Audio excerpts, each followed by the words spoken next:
दोस्तों, आज की इस वीडियो में हम लोग बजाज के ईएमआई कार्ड को अप्लाई करने का बिल्कुल एकदम सही तरीका देखने वाले हैं। क्योंकि मैक्सिमम टाइम लोग क्या गलती करते हैं ना कि कार्ड को तो अप्लाई कर देते हैं, कार्ड उनका आ भी जाता है, लेकिन कार्ड से जब वो शॉपिंग करने जाते हैं तो कार्ड काम ही नहीं करता है। क्योंकि अप्लाई करने के प्रोसेस में ही आपको कार्ड को एक्टिवेट भी करना पड़ता है। तो कौन कौन सी ऐसी मिस्टेक्स हैं जिनको आपको नहीं करना है, कार्ड के अप्लाई करने का बिल्कुल हम लोग सही तरीका देखने वाले हैं। कार्ड के एक्टिवेशन के प्रोसेस को भी हम लोग इसी वीडियो में देखेंगे। बस अपने 3 से लेकर 4 मिनट निकालिए, पूरी तसल्ली के साथ इस वीडियो को देख लीजिए, कहीं भी आपको लाइक सब्सक्राइब का नाटक भी नहीं मिलेगा। शुरू करते हैं। तो यहाँ पे बजाज की ईएमआई कार्ड को अप्लाई करने के लिए सबसे पहले आपको बजाज फिनसर्व की इस ऑफिशियल वेबसाइट तक चलाना है। यहाँ तक पहुँचने का डायरेक्ट लिंक वीडियो के डिस्क्रिप्शन बॉक्स में भी मैंने दे रखा है, सबसे पहले पिन कमेंट में मैंने दे रखा है। अब जब यहाँ पे आप आएंगे ना, सबसे पहले आपको ऊपर में ही बता दिया जाएगा कि आपको यहाँ पे अधिकतम 3 लाख तक की जो आपकी कार्ड की लिमिट है वो देखने को मिल जाएगी। हम लोग आइए अब प्रोसेस को आगे बढ़ाते हैं। सिंपल मोबाइल नंबर इंटर करके गेट इंस्टेंट अप्रूवल पे क्लिक करिएगा, एक ओटीपी आएगा, फिल करके सबमिट कर दीजिएगा। अब यहाँ पे जो स्टार्टिंग होती है आपके फुल नेम के साथ होती है। एक चीज़ का आपको ध्यान देना है, फुल नेम आपको वही लिखना है जो कि आपके पैन कार्ड पे आपका होगा।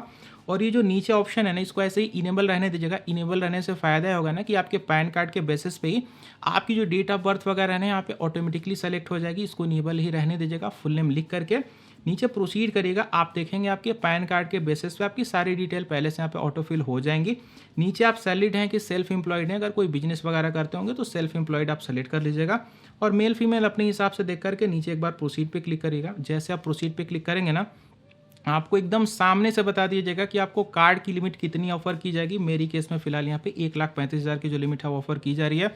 अगर आपको कम भी लिमिट ऑफर की जाती है तो बिल्कुल भी परेशान होने की जरूरत नहीं है, क्योंकि जैसे जैसे आप कार्ड को यूज़ करेंगे ये लिमिट यूज़ करने के साथ साथ यहाँ पे लोग बढ़ाते जाते हैं, तो कोई टेंशन में आने की जरूरत नहीं है। अब आइए चलिए हम लोग आगे बढ़ते हैं। तो यहाँ पे अब आपको वेरिफिकेशन का जो प्रोसेस है वो कंप्लीट करना है। नीचे सिंपल से आपको प्रोसीड फॉर वेरिफिकेशन पे एक बार क्लिक करना है। जैसे आप इस पर क्लिक करेंगे ना, हो सकता है आपके सामने 2 टाइप के पेज निकल करके आए, या तो हो सकता है आपके सामने यही वाला पेज निकल करके आ जाए जहाँ पे आपकी प्रोफाइल फोटो और आपका जो एड्रेस आपको पहले से यहाँ पे लिखा हुआ मिल जाए, या फिर हो सकता है आपको रीडायरेक्ट कर दिया जाए डिजी लॉकर के ऊपर।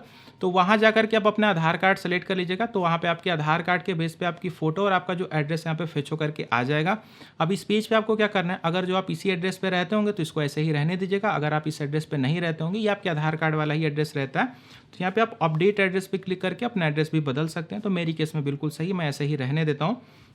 नीचे अब आपको कंफर्म पे एक बार क्लिक कर देना। आप इस पेज पे भी थोड़ा आपको ध्यान से समझने वाली चीज़ है। सबसे ऊपर देख लीजिए हमारे कार्ड की लिमिट हमको शो की जा रही है, लेकिन दूसरी लाइन में देखिए यहाँ पे दिखा रहा है फर्स्ट ट्रांजैक्शन लिमिट। यानी कि हम इस कार्ड से जब पहली बार कोई प्रोडक्ट ईएमआई पे खरीदेंगे तो अधिकतम 50,000 तक का ही खरीद सकते हैं। आपके हिसाब से ये कुछ अलग भी हो सकता है, जैसे आपकी कार्ड की लिमिट आएगी ना, उसी के हिसाब से आपका जो फर्स्ट ट्रांजैक्शन लिमिट है वो सेट किया जाएगा। तो अपने हिसाब से आप देख लीजिएगा। नीचे इस कार्ड का 1 टाइम का जो ज्वाइनिंग फ़ी है 599 रुपये की, वो आपको अभी पेमेंट करना है। एक चीज़ का ध्यान दीजिएगा कि पेमेंट करने से पहले ऊपर जरूर पढ़ लीजिएगा कि जो आप पेमेंट कर रहे हैं वो इंस्टा ईएमआई कार्ड का ही कर रहे हैं ना, कहीं इसमें बहुत बार इंश्योरेंस का भी पेमेंट लोग करा देते हैं, तो इस चीज़ से बचे रहिएगा।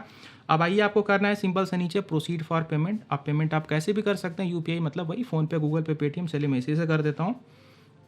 तो जैसे आप अपना पेमेंट कंप्लीट कर देंगे ना, आपके सामने ये पेज निकल करके आएगा कि आपका जो इंस्टा ईएमआई कार्ड है वो सक्सेसफुली इशू हो चुका है। लेकिन ये जो कार्ड है ना, अभी आपका सिर्फ सक्सेसफुली इशू हुआ है, इसको भी आप यूज़ नहीं कर पाएंगे, क्योंकि भाई अभी ये एक्टिवेट ही नहीं है।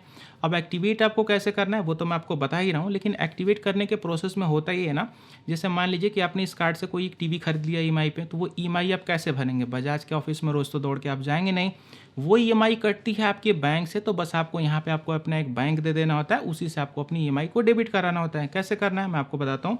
पहली चीज़ तो ये समझ लीजिए कि इस कार्ड के यहाँ पे नंबर वगैरह जनरेट हो चुका है। व्यू पे आप क्लिक करेंगे तो कार्ड का नंबर आपको शो कर जाएगा। इस कार्ड का कोई सीवीवी नहीं होता है, तो सीवीवी मत खोजने लगेगा। चलिए हम लोग इस कार्ड को अब एक्टिवेट करके मैं आपको अब दिखाता हूँ।